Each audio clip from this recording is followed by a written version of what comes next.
Ya, Estrella. Ok. Hola, audiencia hermosa, maravillosa. Qué bueno que estén aquí sintonizándonos todavía aquí, que sigan en la jornada, un sábado bien, con un día caluroso, sabroso, o de donde estén, con un clima frío, como quiera. Pero, pues nada, aquí tenemos otro tema también muy importante, ¿verdad? Que es para discutir entre nuestra comunidad trans. Y pues tenemos a grandes expertas que nos platicarán acerca de este tema, personas trans privadas de la libertad. Dentro de ellos tenemos a Ari Vera directamente desde México, a Jennifer Orellana desde Nueva York, Estados Unidos, y Daniela González desde Colombia, ¿verdad? Ok, entonces, a Dani González. Ok, Dani González. Disculpa. Bueno, pues adelante, compañera Ari Vera. Tienes todo el micrófono. Gracias, mi querida Estrella. Muchísimas gracias. Quiero mandar un saludo y agradecimiento a mis hermanas Giselle de Colombia. Un beso con mucho cariño. Jennifer no la conozco, pero le mando un abrazo. Tan solo compartir este tema nos hermana, ¿no? De manera muy en especial. Marc Ambroyé, y muchas gracias a nuestro querido intérprete adorado y mexicano, a super aliado de la comunidad trans. Mi querido Emilio, un besote con mucho cariño.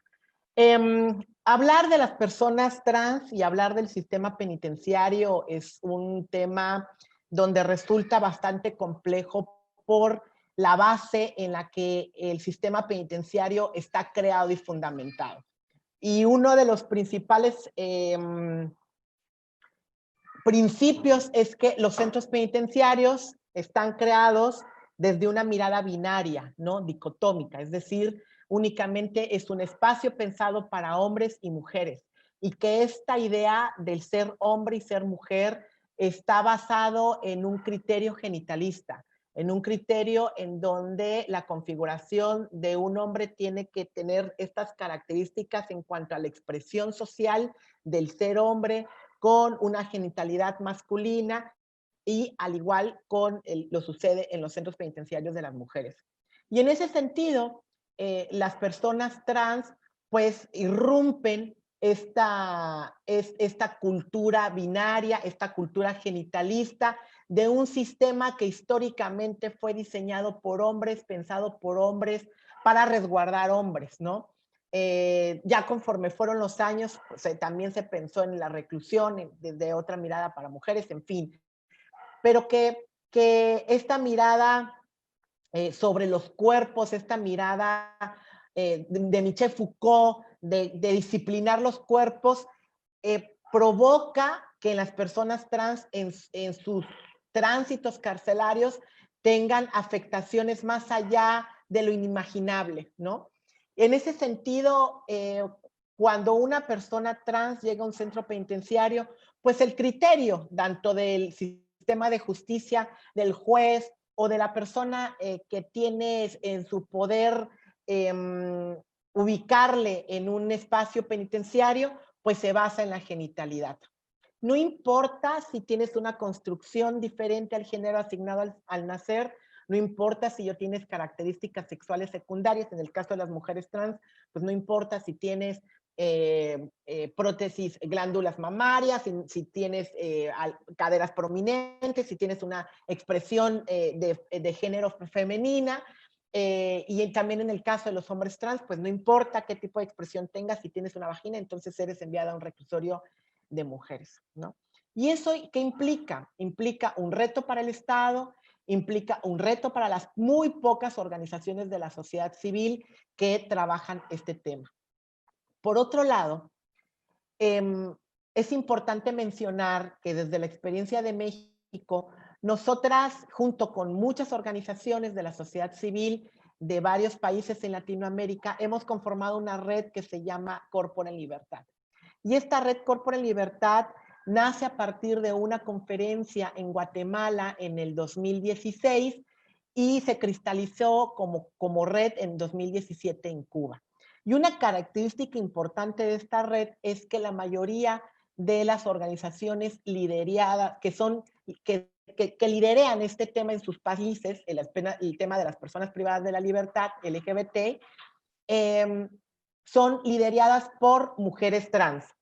Son lideradas por mujeres trans. Por lo tanto, cuando hablamos de las mujeres trans, pareciera que quienes estamos preocupadas, porque pareciera que asumimos que el tránsito carcelario es un tránsito casi obligado en nuestras configuraciones de vida, en nuestras configuraciones de cómo enfrentar o cómo sobrevivir en un estado en donde puede ser omiso ante las diferencias, en un estado en donde no garantiza la protección, no garantiza la no violencia hacia la disidencia, la no violencia hacia los cuerpos no hegemónicos, hacia las diferencias de subjetivaciones e identidades.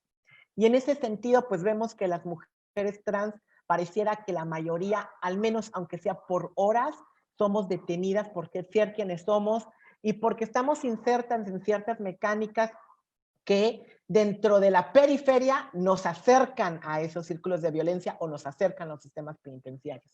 Y por otro lado, también vemos que hay poblaciones LGB que hablar de las personas LGBTI en reclusión pareciera que obscurece cierta agenda LGBT blanqueada, en donde únicamente se centra el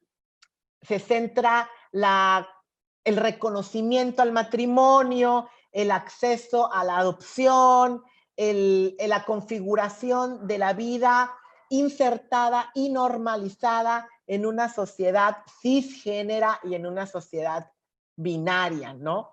Y en ese sentido, cuando queremos hablar de las personas LGBT privadas de la libertad, pues no es conveniente para responder y cristalizar esas políticas y esos reconocimientos de esos derechos, ¿no? Muchas veces es el poco avance en este tema, también enfrentamos la resistencia del mismo colectivo LGBT. Y ese es un reto fundamental que tenemos la mayoría de las organizaciones que trabajamos en este tema. Y por otro lado, las pocas organizaciones que trabajamos dentro de los centros penitenciarios, pues nos enfrentamos con sistemas en donde la mayoría es dirigida por hombres, pensada por hombres, las personas que operan los sistemas penitenciarios son hombres, el poder, por decirlo, está instaurado en esta mirada machista, patriarcal, misógina, disciplinaria, en donde cuando las personas trans están en un centro penitenciario, normalmente lo que se busca es corregirles su identidad, corregirles su expresión a través de la disciplina, cortarles el cabello, expulsarles de su expresión identitaria, en fin, una serie de violencias que la mayoría de las personas trans enfrentan a través de esta cultura patriarcal, misógina, machista que hemos platicado, ¿no? Y por otro lado, también tenemos un sistema de justicia basado en la mayoría, basado en una moralidad, en donde las personas LGBTI, pues definitivamente por muchos años se nos ha colocado como personas inmorales, ¿no? Que no deberíamos de existir, que no deberíamos de transitar, que precisamente hacer este webinario en esta fecha tan importante sobre el mes del orgullo LGBT, pues tiene una repercusión significante hablar que también hay orgullo LGBT en las cárceles, ¿no? Y que hay orgullo trans también en las cárceles, y que hay resistencia trans también en las cárceles, y que no podemos olvidar que las personas trans están en todos los espacios, cruzando de manera legal e ilegal los países, buscando un mejor desarrollo de vida, y dentro de ese cruce pueden encontrar sistemas de privación de la libertad como la cárcel, pero también centros migratorios, pero también centros de desintoxicación, pero también cuando hablamos de la privación de la libertad, tenemos que pensar en todos estos centros en donde se priva la libertad de manera temporal o atemporal, ¿no? Ya sea por un sistema penitenciario o para una atención de salud. Y resulta retador la atención de las personas trans porque los mismos estados no saben, ¿no? Sobre todo la colocación. Muchos de los estados no saben cómo reaccionar ante la situación de las personas trans privadas de la libertad. Y para eso tenemos los principios de Yogyakarta. Los principios de Yogyakarta son unos principios muy claros. El principio 9, sobre todo, habla sobre el acceso a la justicia, sobre, en el caso de las personas trans que enfrentan un sistema de privación de la libertad, se les debe de consultar. No significa con esto elegir, pero sí se tiene que tomar en cuenta y consultar la autopercepción del bienestar, de su bienestar emocional y de seguridad e integridad física, donde cree esa persona que mejor va a estar. Si bien es cierto, también es importante mencionar que al menos Almas Cautivas no es una organización que busca legitimizar o que busca realizar en las cárceles un lugar amigable o un lugar incluyente. No, simplemente nosotras somos una organización que somos abolicionistas, consideramos que los sistemas penitenciarios se tienen que abolir, o sea, no funcionan, no reinsertan, no reconstruye el tejido social, pero mientras eso sucede y que probablemente no lo veamos nosotras en muchos años, tenemos que asegurar que aún en las cárceles, cualquier lugar que una persona transite, la identidad, la orientación, la expresión de género, las características sexuales no pueden ser motivos de discriminación y violencia, y mucho menos sistemática. Y en ese sentido, por eso las organizaciones de la sociedad civil que trabajamos este tema, al menos Almas Cautivas, tiene muy claro este objetivo, que significa salvaguardar el bienestar de nuestras hermanas y hermanos trans. Y después, buscar un reformismo al mismo sistema que garantice lo que acabo de mencionar, pero que nos lleve y que el punto de llegada sea la abolición del sistema penitenciario, ¿no? Creo que por ahorita ahí la dejo, mi querida Estrella, para seguir con el diálogo, para darle también oportunidad a mis demás compañeras, y bueno, estoy al pendiente. Gracias, Ari Vera. Excelente, excelente exposición, excelente discurso. Y pues sigamos con la compañera Jennifer Orellana desde Nueva York, Estados Unidos. Hola, chicas y chicos de todas las partes que nos están viendo. Le habla Jennifer Orellana. Soy la directora de la organización Latina Trans en Nueva York y también directora y fundadora de los Trans Goofy Game, privadas de libertad. Es un tema sumamente fuerte. Le voy a narrar algo porque aquí en el estado de Nueva York hay dos maneras de que se mide una vara. Podríamos decir, o dos maneras de las cuales, cuando estamos privadas de la libertad, de una chica trans inmigrante versus una chica trans ciudadana americana. Así le voy a contar la historia de una chica trans inmigrante versus la chica trans ciudadana, que esa soy yo. Voy a utilizar un nombre, esto es una historia real, pero voy a utilizar un nombre totalmente fuera de concepto por la privacidad y la confidencialidad de la persona. Cristina es una mujer transgénero de 19 años que emigró de Honduras hace 3 años y llegó a la ciudad de Nueva York, luego de huir de pandillas que la amenazaban por ser transgénero. Vivir en Nueva York ha sido sumamente difícil para ella, estar muy lejos de su familia y de todos sus amigos. Ha sido difícil obtener una vivienda estable. Ella ha estado tratando de encontrar un trabajo que pague más dinero, pero es muy difícil porque no está documentada. Y donde quiera que vaya, le preguntan por un seguro social. Finalmente pudo obtener un trabajo en una tienda de zapatos, y todo estaba funcionando bien. Hasta que su empleador se dio cuenta de que era una mujer transgénero. La dejó de llamar para recoger sus turnos hasta que el teléfono no volvió a sonar. Ella logró obtener otro trabajo como cocinera, donde no pagaban bien, pero al menos pudo alquilar un cuarto y enviarle dinero a su familia.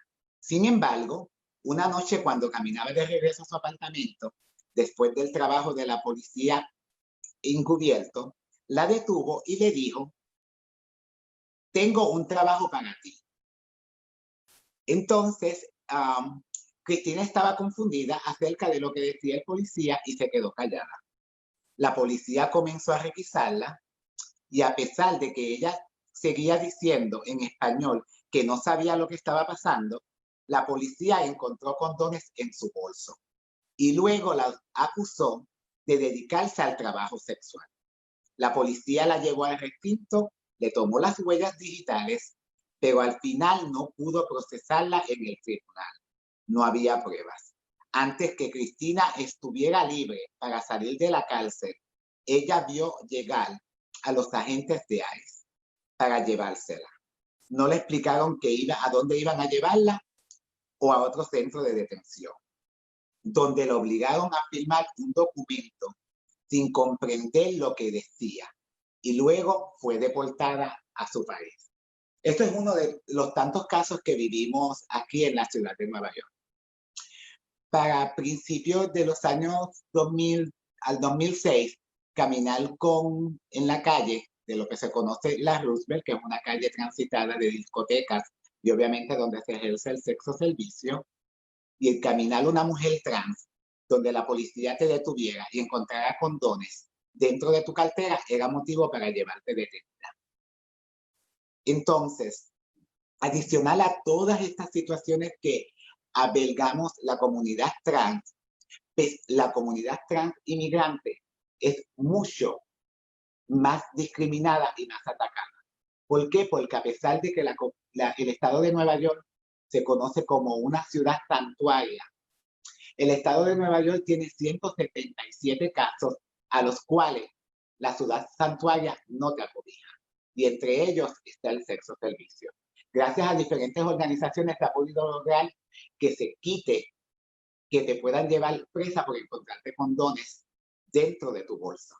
Pero tenemos otra lucha más, que es la ley 230.37, que es donde el policía esta vez no te puede llevar presa por tener condones dentro de tu cartera, pero sí te puede llevar detenida por el mero hecho de él pensar de que tú estás deambulando en la calle con intento de prostitución. Es una de las leyes que estamos trabajando en la coalición de Crime New York, que busca despenalizar, destigmatizar y descarcelar el sexo servicio.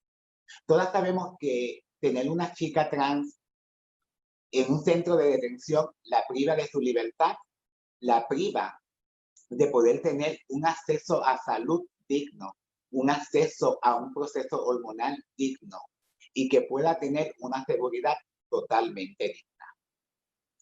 Es muy triste que mi comunidad trans inmigrante tenga que pasar por todas estas adversidades que pasamos en el estado de Nueva York, versus a una chica trans como yo, que soy sexo servidora, la cual también he sido detenida por la policía. Tuve el 1 de junio del 2017 a las 10:30 de la noche, 8 policías rompen la puerta de mi casa para llevarme arrestada por sexo servidora. Tuve aproximadamente 30 horas detenidas, donde me privaron de mi libertad. Estuve encerrada hasta que logré ver al juez y el juez me dio una citación para el 27 de junio del año que mencioné, que fue el 2017. Lo que sucedía cuando te arrestaban a principios de los años 2000, que yo también caí detenida en el 2001, era donde te metían en una cárcel junto con muchos chicos, donde eras agredida verbalmente, donde podías ser agredida físicamente, donde conocemos muchas de las historias donde chicos sin género que estaban detenidos dentro de la misma penitenciaría que ellas también estábamos, han sido golpeadas y maltratadas por personas. Pero dado al caso de todas estas situaciones que fueron pasando durante todos esos años, las organizaciones nuevamente se dan a la lucha de, en el momento que seamos detenidas, seamos procesadas por el lado de las chicas. De igual manera, en el 2017, cuando yo fui detenida, como antes había mencionado, el trato y el maltrato de la comunidad género, de mujeres, pues obviamente nos atacan duramente también, porque me gritaron improperios como maricón, tú no tienes que estar aquí, este no es el lugar que te pertenece, pato sucio, todos esos tipos de improperios que nos gritan. Pero yo a mis 48 años de edad, como he escuchado tanto, pues pude lidiar con esa situación. Es muy triste que sigamos atravesando estas situaciones que prácticamente agobian a nuestra comunidad y seguimos siendo golpeadas, privadas de la libertad y sobre todo por el patriarcado y el abuso de los policías que aquí en la ciudad de Nueva York tienen con la comunidad trans y especialmente en las áreas que son conocidas como la zona rosa o la zona de trabajo sexual. Adicional a eso, hemos conocido muchos de los casos como Estrella, porque Estrella conoce de situaciones aquí en Nueva York cuando trabajábamos con Lorena Borja, que en paz descanse, que era una de las matriarcas y de las fuertes que trabajaba aquí en lucha de la defensora de las comunidades trans cuando eran detenidas en los centros de detenciones.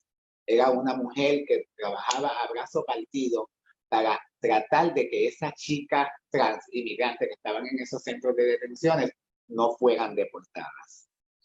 Es momento de seguir esta lucha junto con las organizaciones y continuar este legado, porque el trabajo que hacía ella era un trabajo que era sumamente de aplaudir.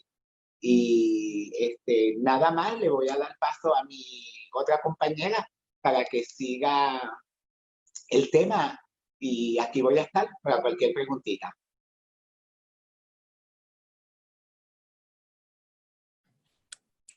Gracias, Jennifer, por esta oportunidad, por contarnos estas experiencias.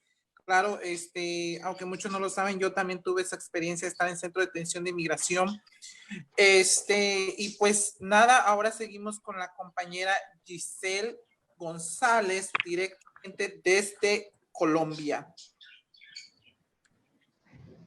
Bueno, quiero primero que todo saludar muy fraternamente a mis compañeras Jennifer, Ari, a Marc Cabroni y a nuestro intérprete. Un saludo fraterno desde Cali, Colombia. Bueno, mi nombre es Giselle González, hago parte del equipo de trabajo de Santa María Fundación en la ciudad de Cali, Colombia, hace 6 años. Santa María Fundación es una organización que trabaja por los derechos humanos de las personas trans en la ciudad de Cali, Colombia y el suroccidente colombiano. Estoy un poquito nerviosa, me perdonarán, pero bueno. Nuestro trabajo también se ha centrado, obviamente, en personas trans privadas de la libertad. Más específicamente en mujeres trans, porque es como, digamos que es la población que hemos tenido más cercana a nosotras. Este trabajo nos ha permitido también a nosotras conocer las realidades muy de cerca de las mujeres trans privadas de la libertad. Por eso, mi intervención la quiero centrar en la realidad que viven estas mujeres trans en las cárceles de Colombia, principalmente.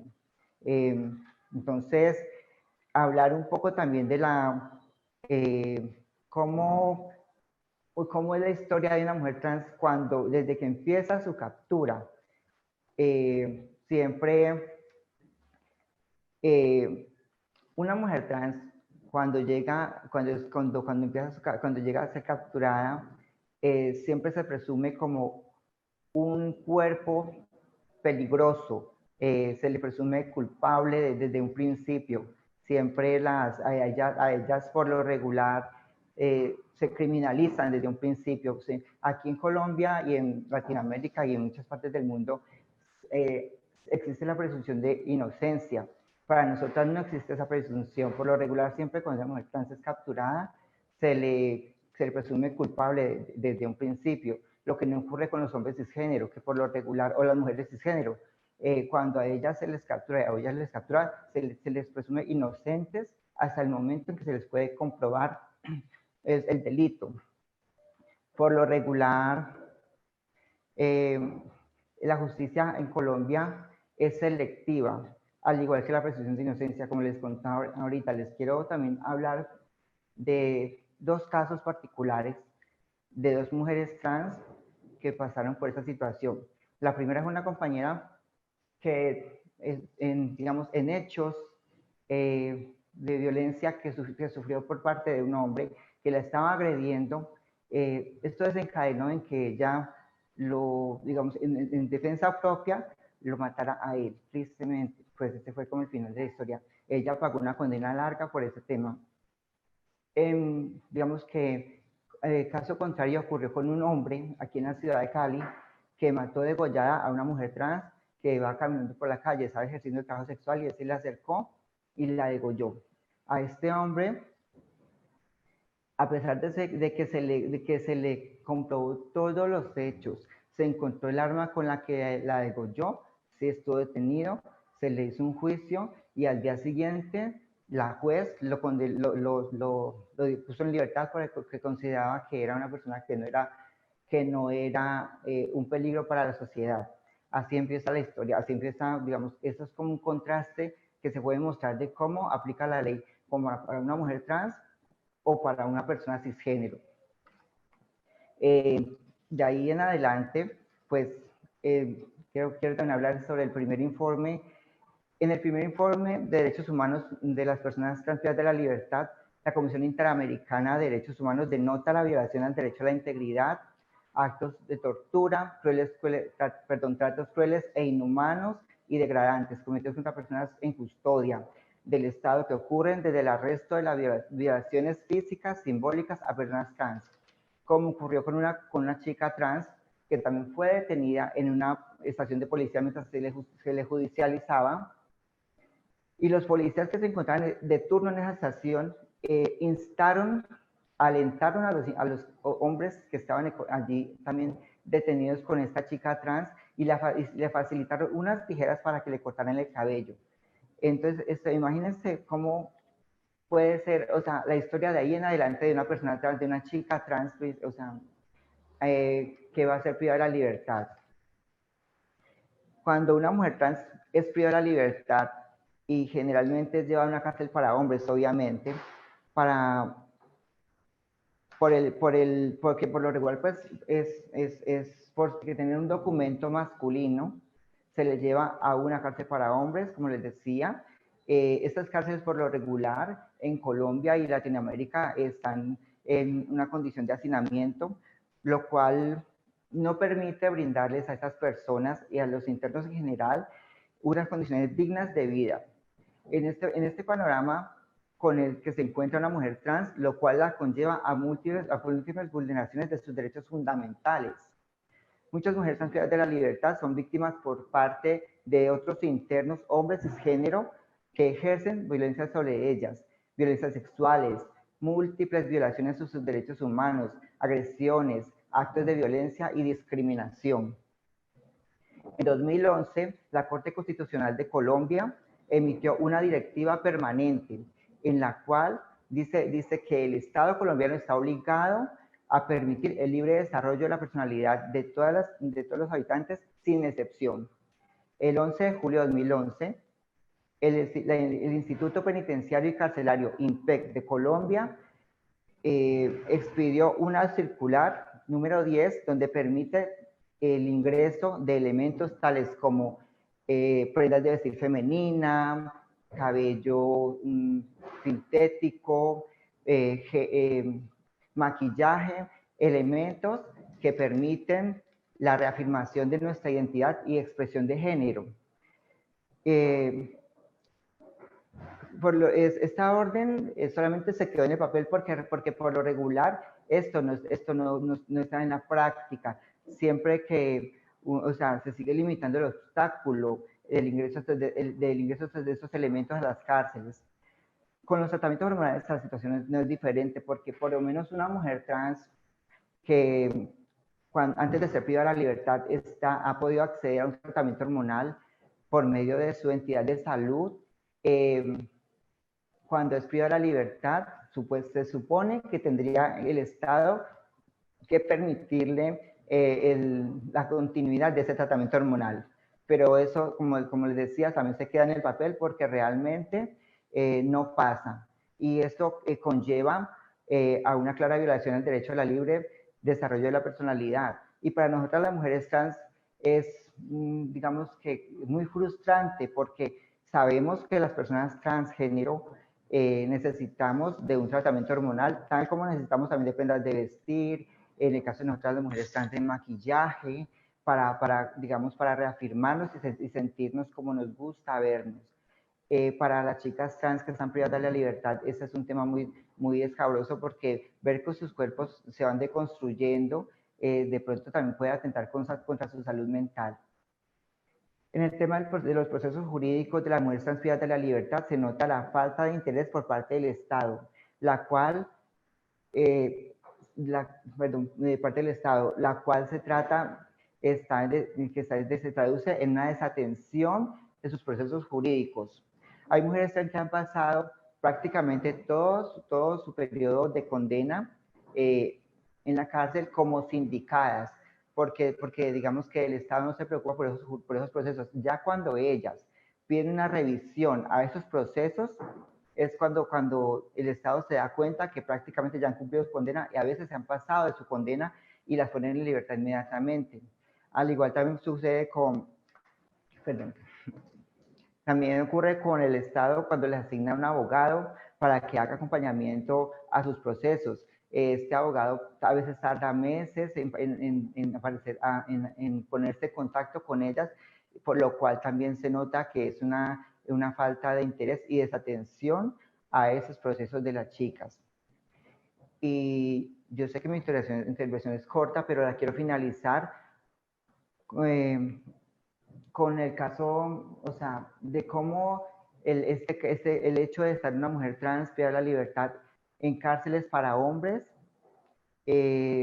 para ellas es muy difícil la resocialización. ¿Por qué? Porque esas cárceles, al estar pensadas para hombres, solamente tienen programas educativos y laborales pensados y enfocados en hombres, por lo cual no existen herramientas de vida para una mujer trans para lograr su resocialización, lo cual cuando ellas no les permiten subsistir cuando salen a una calle.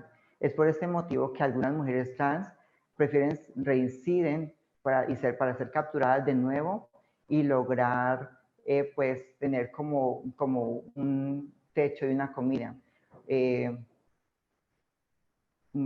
Hay una mujer, este caso me conmueve mucho realmente y me toca mucho porque es un caso que yo viví muy de cerca. Es una chica trans que desde Santa María Fundación yo he acompañado, digamos, en su proceso de privación de libertad.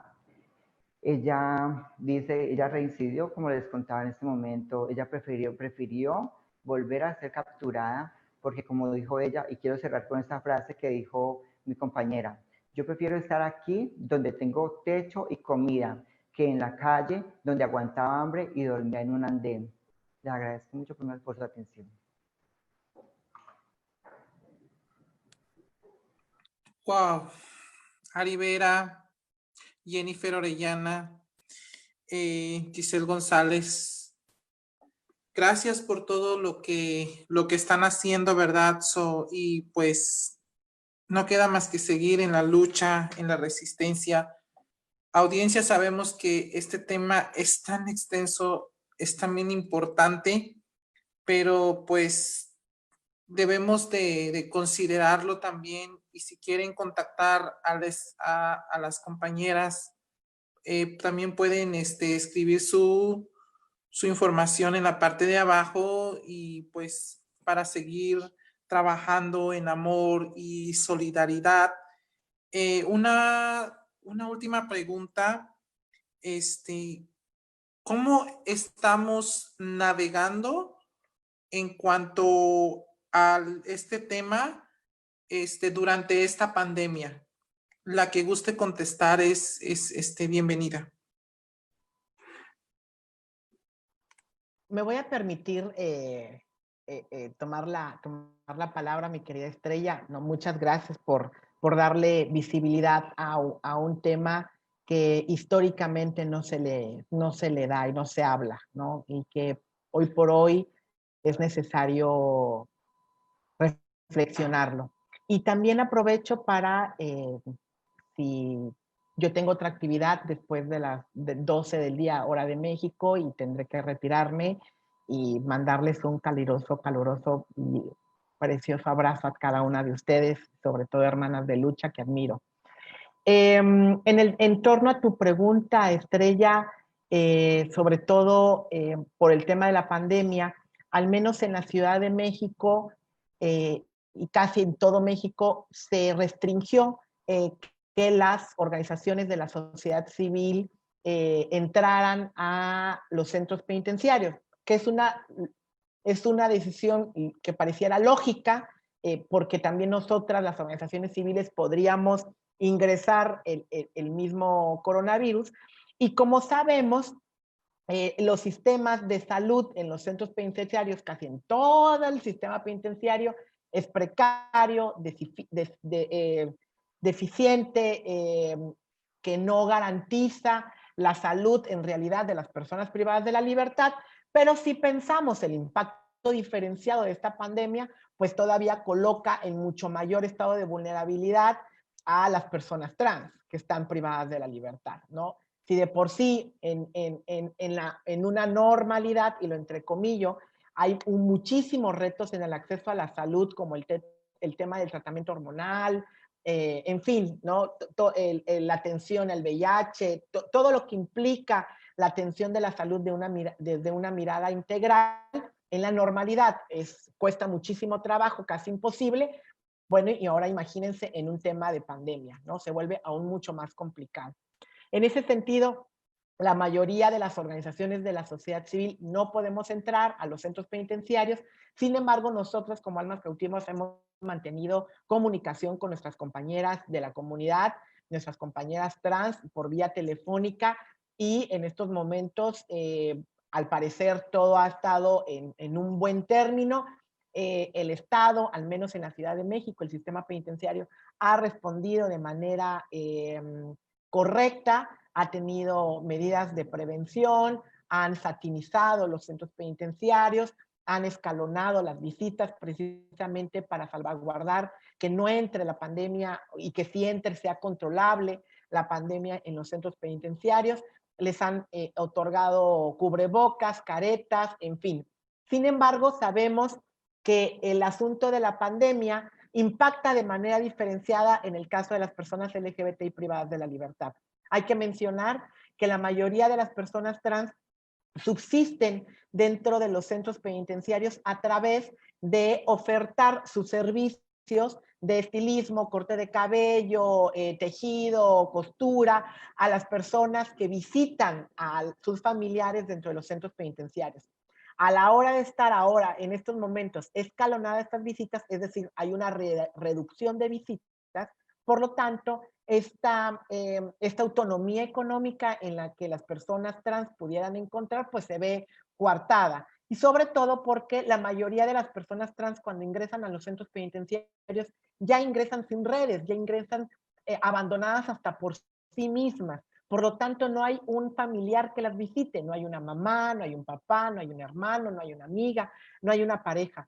Y para poder subsistir en un sistema de reclusión, necesitas de una conexión con el exterior, necesitas de alguien que te apoye y te provea de algunos insumos aún estando en la cárcel. Entonces, por supuesto que para nosotras, al menos aquí en el contexto mexicano, el reto de las personas privadas de la libertad será después, una vez abiertos los centros penitenciarios, nuestro trabajo comenzará a volver a reconstruir lo poco avanzado o lo mucho avanzado, volver a otorgar o buscar acercar insumos básicos, a dar atención a la estabilidad emocional, porque si bien es cierto, imagínate en una pandemia en los efectos de las personas privadas de la libertad, que están en una reclusión, más súmale un aislamiento por una política de salud. Entonces se vuelve un doble efecto de reclusión de alguna manera. Y eso tiene implicaciones en la salud mental, por supuesto, en la salud emocional. Entonces, para nosotras el trabajo comenzará después de abrir los centros penitenciarios al apoyo de las organizaciones civiles y también habría que mencionar que el sistema penitenciario es muy complejo. En México es muy complejo. Existen cárceles federales, existen cárceles estatales, perdón, y existen cárceles locales.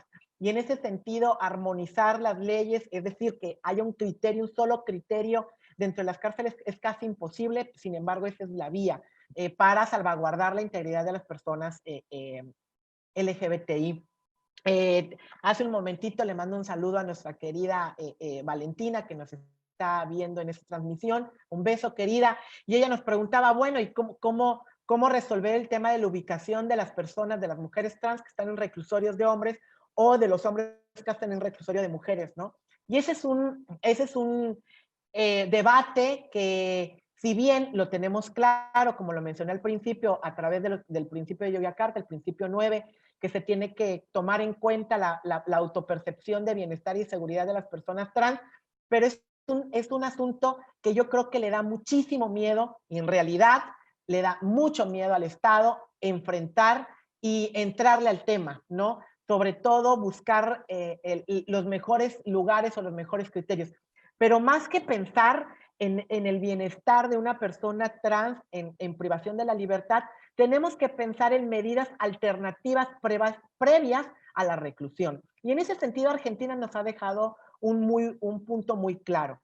Recientemente, en enero en este año, un juez en Argentina dictó prisión domiciliaria a un hombre trans, puesto que esta persona no se asumía mujer para ir a un reclusorio de mujeres cisgénero, y que decía que tampoco podría estar en un reclusorio de hombres porque podía ser violentado sexualmente a través del uso de su cuerpo. Entonces, lo que hizo este juez fue precisamente dictar una privación de la libertad en casa. Y entonces esto tendríamos que también pensar medidas alternativas, es decir, con ajustes razonables, y pensar que el acceso a la justicia impacta de manera diferenciada sobre las poblaciones trans, y es ahí donde tenemos que incidir en el Estado y en el sistema de justicia.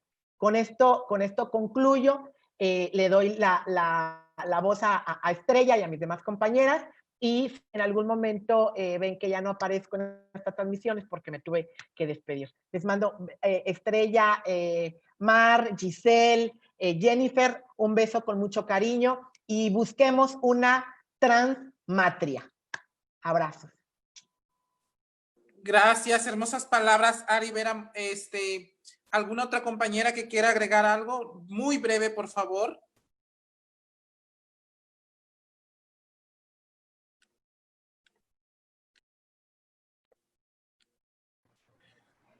Sí, pues contar que desde Santa María Fundación, desde Santa María Fundación, ahora con el tema de la pandemia.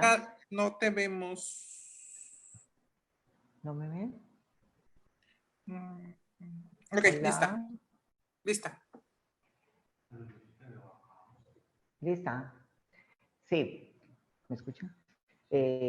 Contar también un poco que de Santa María Fundación hemos estado atentas a nuestras compañeras trans privadas de la libertad en la cárcel local de Cali, Colombia, acompañándoles virtualmente, haciendo seguimiento de sus procesos jurídicos y psicosociales también. Y periódicamente hemos estado entregándoles unos kits de aseo y de bioseguridad para que tengan la opción de cuidarse, porque también es una cárcel donde la pandemia ya llegó. Hay muchos internos en este momento que están contagiados de COVID-19. Entonces, digamos que de esta forma queremos apoyarles un poco a las chicas para que tengan la opción de cuidarse allá adentro. Digamos que eso es lo poco que hemos podido hacer con ellas desde afuera, porque como contaba mi compañera Ari, que es una realidad que también se vive acá, también las puertas de las cárceles se han cerrado para las visitas externas, obviamente. Entonces, desde Santa fundaciones es como nuestro apoyo en este momento para las chicas que se encuentran privadas de la libertad en la cárcel de Cali, Colombia. Gracias. Sí, gracias. Jennifer Orellana, Oh, rapidísimo, te ok, damos... sí, sí, pues nada, pasando con lo de la pandemia, pues estuve trabajando en colaboración con el colectivo intercultural Transgrediendo de Lorena Borja en compañía de William Whistler, repartiendo suministros, todo lo que pudiéramos llegar a, porque somos las que tuvimos carro, pues poníamos la compra dentro del vehículo y lo llevábamos hasta las casas, tratando de ayudar a las chicas a minimizar las necesidades y minimizar también los riesgos debido a que la pandemia aquí en la ciudad de Nueva York, todo el mundo sabe que atacó sumamente fuerte. Nueva York fue el epicentro a nivel mundial sobre la pandemia y estuvimos trabajando y entregando suministros hasta el domingo pasado y ya en Nueva York está nuevamente cogiendo, con el favor de Dios, su curso. Esperemos que no rebote nuevamente el virus para atrás y que todo quede, las personas utilizando su mascarilla, el distanciamiento social, el lavado de manos es muy importante para poder seguir caminando poco a poco hacia frente, porque sabemos que muchas de las comunidades trans aquí en la ciudad de Nueva York son sexo servidoras y nos vemos en la obligación también de tener que trabajar para poder llevar un plato de comida a la mesa y poder pagar nuestro techo, porque sabemos que si no pagamos nos van a tirar a la cárcel. Ya las cortes abrieron el lunes y asumo yo que ahora empezarán los arrendatarios a meter presión para desalojar o obligar a las personas que paguen su renta. Sabemos que aquí estaban haciendo un impuesto de un incentivo de renta, pero sabemos que cuando vamos a buscar los requisitos para obtener ese dinero, empiezan a buscar requisitos y al uno, como siendo mujeres trans, sexo servidora, mujeres trans, sexo servidoras inmigrantes, pues al no tener ninguno de estos requisitos, pues no cualificamos para el incentivo, pues prácticamente quedamos en la nada. Y como decían las compañeras, trabajar unidas entre todas, porque la lucha continúa. Gracias, Jennifer. Excelente, excelente oradoras, excelente activistas, ¿verdad? Nosotras, pues, hemos estado trabajando tanto a nivel local, a nivel nacional, desde nuestras trincheras, como siempre le hemos dicho. Esto, la verdad, yo me sentí triste, me sentí mal porque también pasé por esta, por esta experiencia de ser privada de la libertad y me hicieron casi llorar, de verdad, con todo esto, lo que estaban platicando y lo que estaban compartiendo. Y pues así algunas de nuestras organizaciones, de acuerdo a lo que tenemos investigado, ¿verdad?